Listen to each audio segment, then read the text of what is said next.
qu'Éric Zemmour est un formidable espoir pour la famille nationale. Vous êtes la preuve vivante qu'Éric Zemmour a créé une véritable dynamique dans cette campagne électorale et que la reconquête est en marche. Je passe tout de suite la parole à Dany Bonnet, responsable reconquête en Gironde.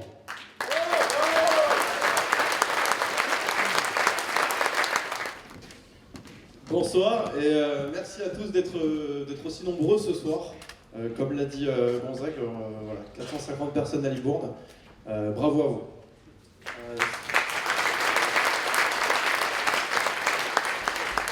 Nous sommes 2500 adhérents en Gironde.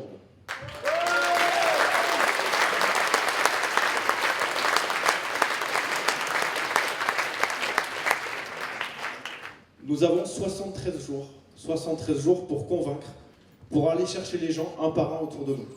Voilà. Et pour cela, vous avez en Gironde 12 responsables de circonscription qui ont mon entière confiance et qui font un travail exceptionnel jour après jour. Il n'y a pas de jour de repos chez Reconquête. Et vous pouvez les applaudir.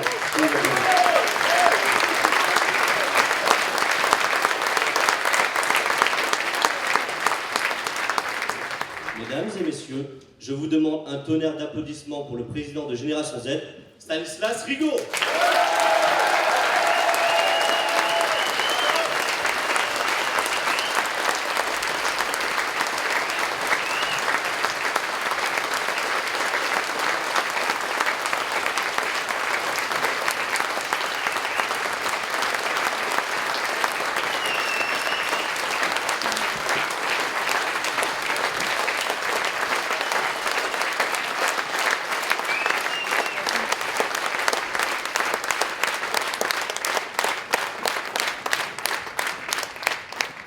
De dire à chaque intervention, mais vous êtes 6 fois plus nombreux qu'un victime de Valérie Pécresse.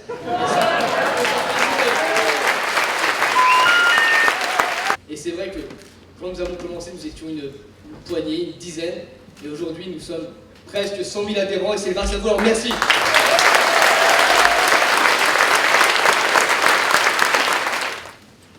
Aujourd'hui, nous avons de la chance parce que les bonnes nouvelles pleuvent. La première bonne nouvelle réside dans les sondages qui ont réussi à créer des sondages qui sont aujourd'hui bons parce que nous sommes à plus de 15% dans tous les sondages qui sont tombés aujourd'hui, parce qu'aujourd'hui nous avons des militants qui tous les jours tractent, collent, font du porte-à-porte, et cette dynamique qui se matérialise par de très bons résultats dans les sondages, c'est grâce à vous, c'est grâce à votre engagement, alors merci à tous.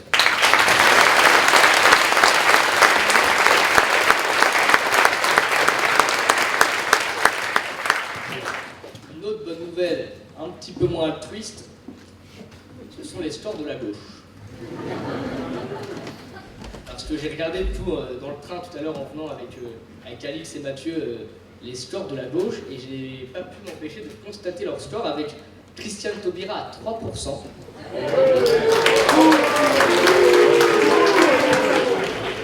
Et habitant à Paris depuis maintenant 2 ans, il y a le grand bonheur de voir Anne Hidalgo à 1,5.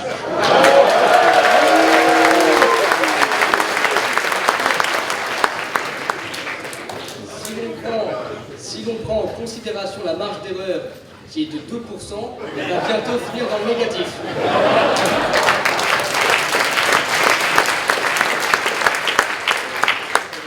Éric Zemmour, par ses livres, par son discours, par ses interventions télévisées, a réussi à attaquer le politiquement correct, cette gauche bien pensante qui a voulu nous dicter notre conduite, et Éric Zemmour a réussi à gagner cette bataille culturelle, et demain nous gagnerons la bataille électorale.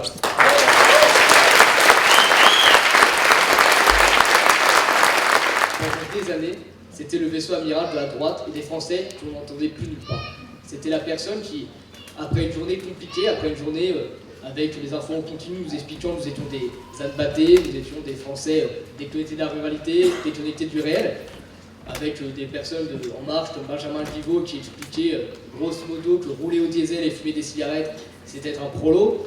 On avait Éric Zemmour le soir qui lui rétablissait les choses, mettait des mots MOTS sur les mots MAUX que nous pouvions rencontrer tous les jours.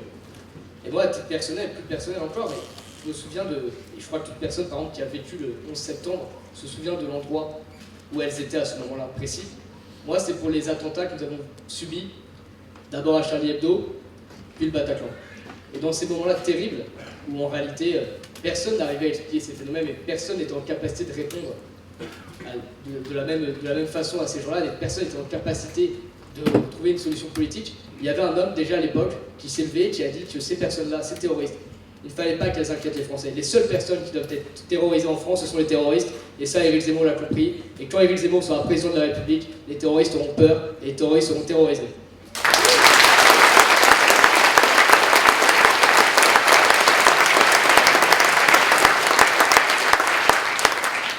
Éric Zemmour, en réalité, c'est l'anti-Macron.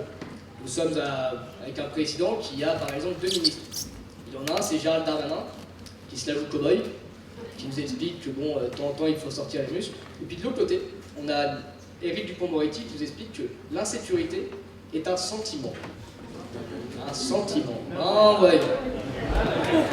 Eh bien, Éric Zemmour, c'est tout l'inverse en réalité. C'est quelqu'un de très clair, qui ne fait pas deux en même temps, et qui, quand il sera élu président de la République, appliquera le projet pour lequel il aura été élu, et ne transigera pas face à l'adversité.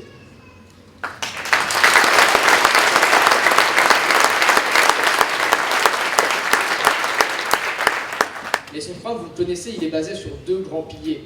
Le premier, c'est le grand emplacement, et le deuxième, le grand déclassement. Ces 2 problèmes étant évidemment liés, et Éric Zemmour a décidé d'y apporter des solutions. Vous savez qu'Éric Zemmour, l'immigration, c'est terminé une bonne fois pour toutes. Il n'y aura pas de faux semblants, il n'y aura pas de demi-mesure. L'immigration, avec Éric Zemmour au pouvoir, c'est terminé.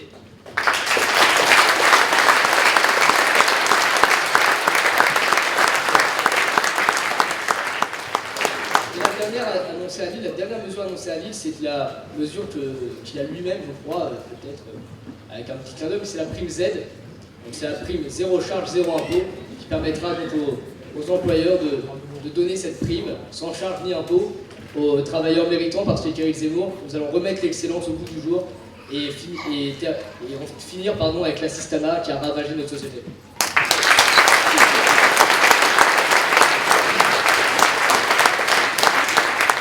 Il y a un autre volet extrêmement important, et je crois qu'il touche énormément de jeunes et de personnes vivant dans ces zones rurales, c'est l'écologie. C'est un des sujets qu'Éric Zemmour a détaillé tout au long de la journée, notamment au niveau des énergies. Et Éric Zemmour a décidé d'en faire aussi un axe fort de son programme. Mais non pas une écologie idéologisée, qui serait en réalité un mélange d'éoliennes et de quinoa soja distribués dans le marais. Non, Éric Zemmour a décidé d'avoir une écologie qui ne sera pas punitive, une écologie raisonnée, une écologie de circuit court qui mettra fin au traité de libre-échange absolument aberrant. Et au lieu d'aller acheter de la viande au Canada ou à des milliers de kilomètres de notre pays, nous irons acheter de la viande chez nos agriculteurs et chez nos producteurs locaux.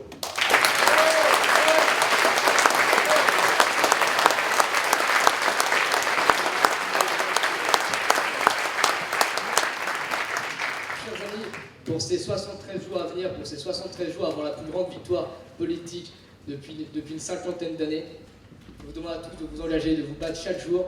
Et puis n'oubliez pas, à cœur vaillant, rien d'impossible. Vive Éric Zemmour et vive la France!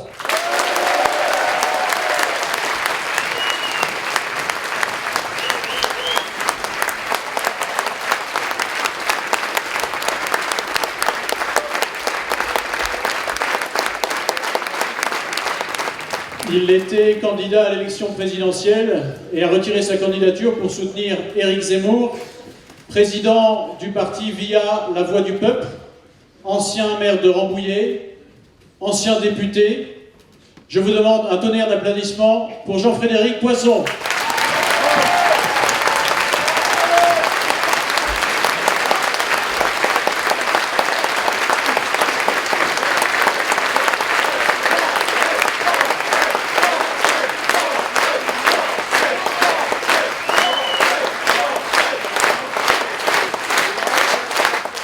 La dernière fois que je suis venu ici, c'était pour soutenir la démarche et la campagne municipale de Gonzague et de ses colistiers.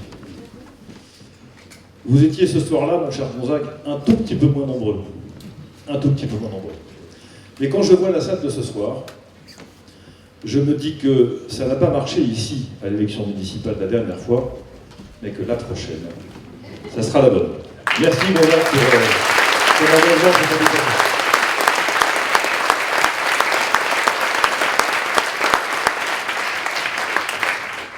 Ce que je vois dans les salles où je me déplace pour des réunions publiques d'Éric Zemmour, ce qui me frappe le plus, c'est la diversité et la présence de toutes les générations. Il y a très longtemps que je n'avais pas vu ça dans des réunions politiques. Alors, contrairement à Stanislas, moi j'ai pas encore l'âge d'être vieux, donc les souvenirs ne remontent pas si loin que ça, une petite trentaine d'années tout au plus. Mais franchement, de voir tant de monde dans les salles, tant de générations mêlées, de voir revenir dans les réunions publiques la génération des 20-45 ans qu'on ne voyait plus nulle part, qui avait presque, pas déserté la cité, parce qu'on ne déserte jamais complètement la cité, mais qui avait pris de la distance par rapport à la chose publique, ça fait plaisir de revoir. Très franchement, ça donne un sens à l'engagement de ceux qui, depuis un certain nombre d'années déjà, essayaient de faire comprendre ce que beaucoup de Français comprennent aujourd'hui, et tant mieux pour nous tous. Et donc, vous me permettrez d'adresser, depuis cette tribune, un salut tout à fait particulier et amical à celui qui représente aujourd'hui la jeune génération qui a choisi de se lever, de sortir de son canapé, non pas de déserter les terrasses, des cafés et les verres de bière, parce que faut quand même pas exagérer, pas tout d'un coup. Donc merci infiniment aux jeunes de Génération Z et à Stanislas Guerini.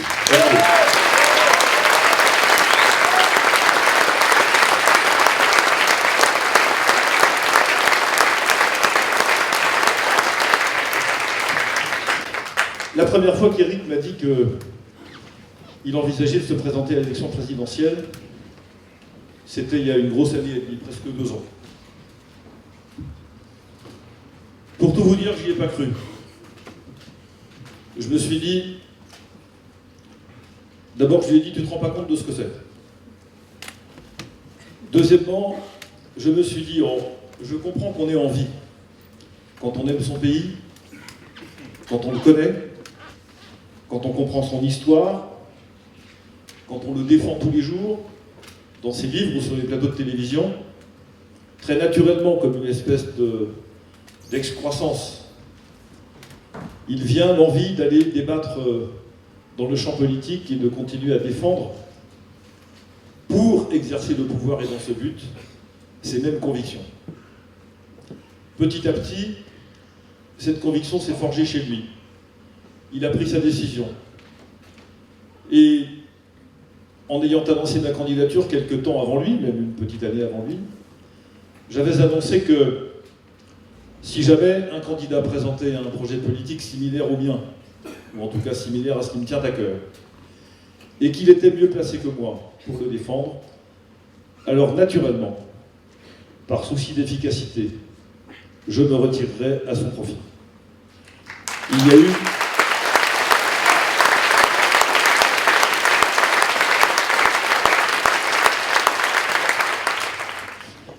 dans les cartons d'Emmanuel Macron, il y a déjà la signature du pacte de Marrakech. Vous avez entendu parler du pacte de Marrakech. Un texte qui par ailleurs n'a aucune valeur juridique, ce n'est pas un traité, mais qui indique très clairement, et la France l'a signé, que n'importe qui a le droit d'émigrer n'importe où, quand il veut, et pour n'importe quelle raison, et que le pays qu'il choisit, grosso modo, a l'obligation de l'accueillir. Voilà ce qu'a signé la France il y a 2 ans. La suite du pacte de Marrakech se trouve dans le pacte migratoire préparé par la Commission de Bruxelles.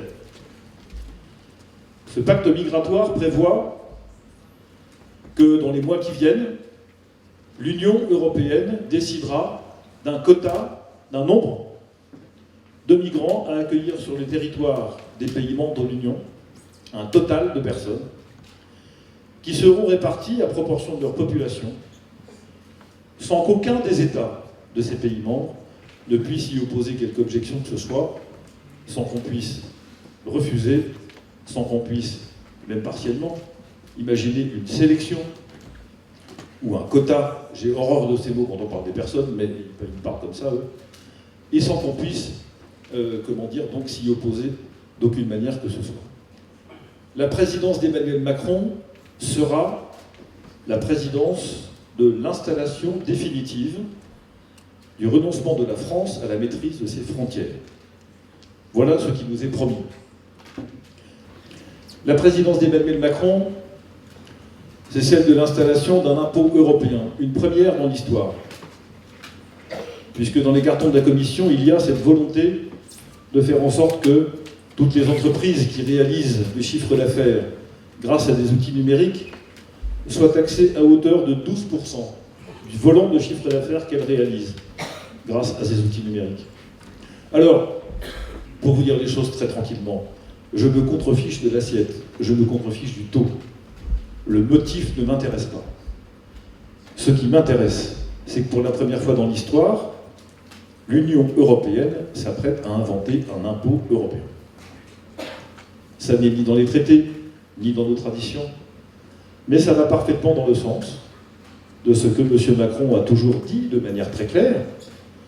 Lui, il est pour la souveraineté de l'Europe, pas pour la souveraineté de la France. Et quel meilleur moyen d'asseoir pour une organisation sa souveraineté, si ce n'est de collecter l'impôt directement, sans passer par la contribution et la délibération des États. La présidence d'Emmanuel Macron, c'est la continuation des systèmes de surveillance mis en place à l'occasion de la crise sanitaire. C'est la conjonction de la puissance de l'argent et de la puissance technologique. C'est la perpétuation des systèmes qui font déclarer au président de l'assistance publique des hôpitaux de Paris que ceux qui ne sont pas vaccinés devraient payer les soins de réanimation qu'ils demandent à l'hôpital. C'est la fin de notre pacte social, si c'est ça. Vous pouvez le siffler, ça fait plaisir. C'est ça la présidence d'Emmanuel Macron. C'est la continuation de tout ce qu'il a fait jusqu'ici. C'est l'exacte réplique sur le plan européen de ce qu'il nous fait subir depuis 5 ans. C'est les limitations de nos libertés qui sont dues à la crise sanitaire, qui est de mon point de vue bien davantage une crise politique qu'une crise sanitaire. C'est la promesse de l'austérité dès son retour aux affaires. C'est le remboursement des 480 milliards d'euros de dettes supplémentaires qui nous coûteront notre protection sociale, notre système de retraite, sans doute un rabotage des ressources des collectivités territoriales, et je ne fais pas de dessin, mes chers amis, quand les ressources des collectivités territoriales sont rabotées, ceux qui trinquent, je sais où ils sont devant moi. Ce sont des usagers, les contribuables et les habitants des territoires. Tout ça ne sert à rien, si avant cela, nous n'avons pas récupéré les outils politiques de notre indépendance, si nous n'avons pas reconstitué nos souverainetés alimentaires, si nous n'avons pas récupéré le contrôle de nos frontières et des flux migratoires, si nous n'avons pas enfin et pour de vrai, combattu l'islam conquérant qui s'installe partout, y compris maintenant, c'est nouveau, dans nos provinces et parfois même quand elles sont reculées. Ça ne sert à rien si nous n'avons pas reconstitué notre défense nationale, si nous n'apprenons pas à parler à nos amis dans le monde entier, si nous ne nous comportons pas comme des guignols à l'égard des grandes puissances qui, elles, font de la diplomatie quand nous faisons du théâtre. Ça ne sert à rien si, préalablement à tout ça, nous n'avons pas réaffirmé l'ancrage de la France dans sa civilisation, dans ses traditions et dans son patrimoine. L'enjeu de l'élection présidentielle, mes chers amis, n'est pas un enjeu de gestion. C'est un enjeu de civilisation. Et la première, la plus importante des raisons pour lesquelles je soutiens Éric Zemmour, c'est qu'il est le seul à assumer le fait que, oui, l'élection présidentielle parle d'abord à notre civilisation avant de parler à nos comptes publics. L'enjeu de cette élection n'est pas autre chose que celui-là.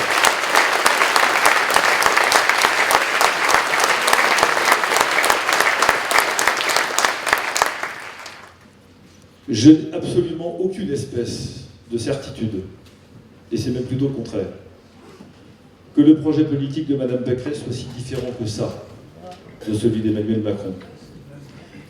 Et c'est le cas pour 2 raisons. Il y a une raison de fond et une raison de tactique ou d'alliance. La raison de fond, c'est que Mme Pécresse est convaincue, comme beaucoup de ses amis chez les Républicains, pas tous. D'ailleurs, il n'est pas exclu que nous envoyions appliquer quelques-uns le moment venu. Pas tout de suite, j'en sais rien, je n'ai pas de nom à vous donner, mais... Il n'y a pas de son pour le film de madame, mais ça veut dire c'est du pif, c'est pour la traduction. Ils viendront, pas tout de suite, mais ils viendront. Mais Valérie Pécresse est parfaitement alignée sur la position, ou sur la conviction, ou sur la conception qu'Emmanuel Macron a de l'Union européenne. Alors je ne suis pas en train de faire de l'Union européenne la source de tous nos maux. Je crois que l'Union européenne fait ce qu'elle fait parce que nous n'avons pas résisté à sa volonté d'expansion. Personne d'entre nous ici n'est contre l'Europe. Qu'est-ce que ça voudrait dire d'être contre l'Europe? C'est comme d'être contre la pluie quand il pleut ou le soleil quand il fait chaud. Ça n'a pas de sens. C'est ridicule d'être contre l'Europe. Ce qui n'est pas ridicule, c'est d'être contre la façon dont l'Union européenne s'est constituée, dont elle est dirigée, et contre les objectifs politiques qu'elle poursuit. Ça, c'est pas la même chose. Autrement dit, l'Europe existe, elle est là, et la géographie, ça ne change pas, comme a dit brillamment, je ne sais plus quel membre du gouvernement, hier à la télévision. Et maintenant, je cite même des ministres. On va dire, je pratique l'ouverture à ma manière. Donc la géographie ne change pas, c'est un fait. Les choix politiques changent. Et donc si ce que j'évoquais tout à l'heure se vérifiait malheureusement pour nous tous, quel est le remède? Mais le remède, c'est, je le répète, de reconquérir le pouvoir de décision, les marges de manœuvre dont nous avons besoin. Et ça se fera pour une grande partie contre les intentions de l'Union européenne et de la Commission de Bruxelles. Si donc nous n'élisons pas un chef d'État qui est prêt à aller se bagarrer contre ceux qui nous veulent du mal, car ils nous veulent du mal, rien ne changera. Alors ce sera peut-être plus lent, ce sera plus soft, ça sera fait avec davantage d'expérience, parce qu'il y a quand même dans l'entourage et dans la composition des Républicains des gens qui savent faire marcher les affaires, qui ont un peu plus d'expérience politique que la totalité des élus de la République En Marche réunis. Heureusement que là où ils sont, ils traitent les choses comme il le faut, enfin c'est ce que je pense en tout cas. Mais la clé, c'est une question de principe, c'est au fond de se demander quel est l'engagement que Mme Pécresse est prête à prendre sur les sujets essentiels. Je vous l'ai dit tout à l'heure, on peut dire ce qu'on veut. Tout ce qu'il raconte est inutile si on ne commence pas par le commencement, si on ne reprend pas, si on ne reconquiert pas les outils de notre décision et de notre liberté. Le reste, c'est du baratin.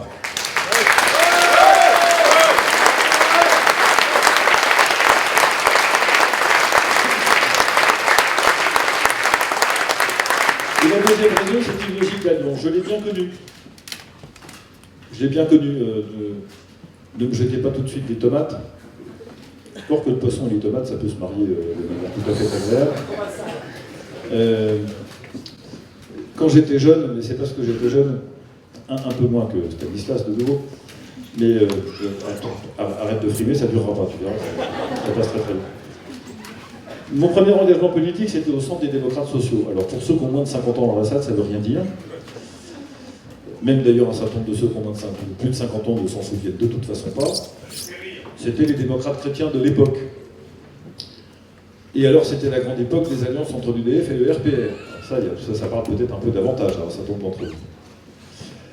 Mais à l'époque, l'UDF était un parti certes libéral, mais encore un peu conservateur quand même. Et le RPR était résolument gaulliste et lui aussi quand même très français, assez farouchement anti-européen, en tout cas jusqu'en 91. Et donc ces alliances politiques pouvaient avoir du sens. Petit à petit, avec la création de l'UMP, les républicains et les centristes ont noué d'autres types d'alliances électorales qui consistaient dans la chose suivante. Les républicains gagnaient les élections et les centristes gagnaient la bataille idéologique. Autrement dit, et j'ai eu l'occasion de dire ça des dizaines de fois à un certain nombre de mes amis, dans une alliance électorale, quand le plus gros s'attache les services et la coopération du plus petit pour gagner à partir du moment où ça n'est pas complètement incompatible et que ça n'est pas contraire à la foi ou aux bonnes mœurs, il n'y a pas grand-chose à dire. Mais si effectivement, au nom de cette coopération et de cette alliance, c'est le plus petit qui dicte son idéologie au plus gros, alors là, il y a un problème. Quel est ce problème? Le plus gros finit par se dissoudre. Le plus gros perd la confiance de ses électeurs. Le plus gros suscite l'incompréhension chez les gens qui le soutiennent, car ces gens qui le soutiennent ne comprennent pas pourquoi le changement d'idée et de conviction se fait à une telle vitesse. Et je suis persuadé qu'il y a beaucoup d'électeurs des Républicains dans cette salle. Et beaucoup d'entre vous qui se sont dit, comme nous nous le sommes dit, et moi le premier, on ne peut pas continuer à soutenir un parti politique qui abandonne avec une telle énergie et une telle constance les raisons pour lesquelles leurs électeurs lui ont fait confiance depuis 10, 20, 30 ans. Ce n'est pas possible. Et je ne vais pas entamer la litanie interminable des soutiens qui font beaucoup de mal à la candidature de Valérie Pécresse, mais franchement, est-ce que ça donne confiance de voir quelqu'un qui a Jean-Christophe Lagarde, le patron du pays, comme allié? J'ai tendance... Allez-y, vous pouvez y aller là aussi, ça vous plaisir. Détendez-vous. Évidemment, ça ne donne pas confiance. Alors, encore une fois, si jamais cette alliance aboutissait à ce que les Républicains, Mme Pécresse, puissent rester sur des fondamentaux qui sont des siens, à supposer qu'il y en ait encore, qui soient solides. M. Lagarde s'alignerait sur une ligne politique qui n'était pas la sienne, et puis il avalerait sa glotte et on n'en parlerait plus. Et ça ne fait pas plus de bruit. Mais malheureusement, l'histoire récente des partis de droite en France n'est pas celle-là. Ça n'est pas celle-là. Et il n'y a aucune raison que cette histoire s'arrête. Cette histoire, c'est celle de l'alignement progressif de la droite qui aurait dû rester la droite conservatrice et qui malheureusement s'est alignée sur des positions qui ne sont pas les siennes. Si bien que l'espace béant que nous sommes en train de remplir à toute vitesse, de manière extrêmement surprenante, c'est l'espace conservateur. Et on voit bien que dans l'échiquier politique d'aujourd'hui, les Républicains ne veulent plus l'être. Madame Le Pen affecte, alors avec une énergie absolument considérable, elle aussi de ne pas être conservatrice. Qui est-ce qui reste? Il reste nous. Et comme la France et les Français sont conservateurs, nous allons gagner cette élection. Pour cette raison.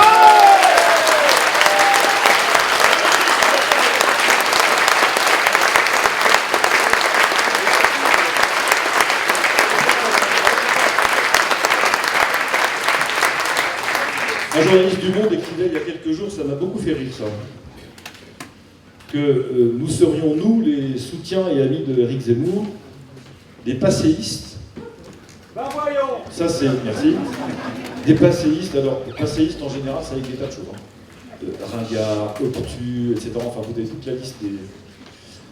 Parce que, je cite, nous voulons revenir à un ordre ancien, c'est-à-dire d'ordre public, de principes, de valeurs et de traditions. Fin de citation. Eh bien oui, exactement. Exactement. Ça prouve qu'il y a encore des journalistes sérieux au journal Le Monde. Mais ce que j'ai eu envie de répondre à ce journaliste, c'est qu'il n'existe pas de société, il n'y a pas d'organisation humaine dans lesquelles il n'y a pas un ordre public, une tradition, des valeurs et des principes. Les sociétés ne vivent pas sans ça. Il ne s'agit donc pas de rétablir des choses qui seraient perdues définitivement, non. C'est en ce sens que nous ne travaillons pas pour une alternance, mais une alternative. Il s'agit de changer cet ordre public qui est celui aujourd'hui d'une France multiculturelle qui n'existe que dans l'esprit de ceux qui la rêvent et qui ne correspond pas à ce que veulent les Français aujourd'hui. Entendons-nous bien. Multiculturel, ça ne veut pas dire que tous ceux qui ne sont pas français sont jetés à la porte. Si c'était le cas, ça se saurait. Ça veut dire que nous n'acceptons pas cette idée qu'il puisse y avoir plusieurs cultures de référence dans une même société. Nous sommes des cultures judéo-chrétiennes. Nous le réaffirmerons et nous demanderons à ceux qui vivent en France au minimum de la respecter et au mieux de l'adopter. Des valeurs, dit le journaliste. Vous pensez vraiment que la société française vit aujourd'hui sans valeur? Vous pensez que le président de la République n'a pas de valeur? Il en a. Vous pensez que sa majorité n'a pas de valeur? Elle en a. Celle de l'argent roi, celle du capitalisme de surveillance, celle du tout technologique, celle de la précarité à tous les étages et malheur à ceux qui ne pourraient pas s'en sortir, celle de la priorité donnée aux puissants, celle de la société des forts, celle d'une société dans laquelle il suffit d'avoir les moyens de s'acheter un enfant pour se l'offrir sur Internet pour quelques milliers de dollars.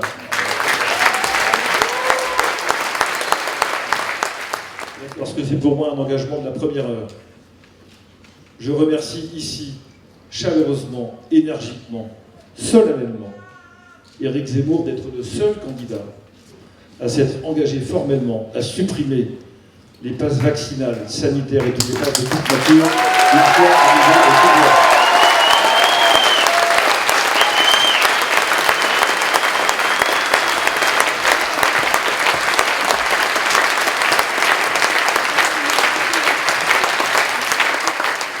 Puis enfin, il reste quelques jours.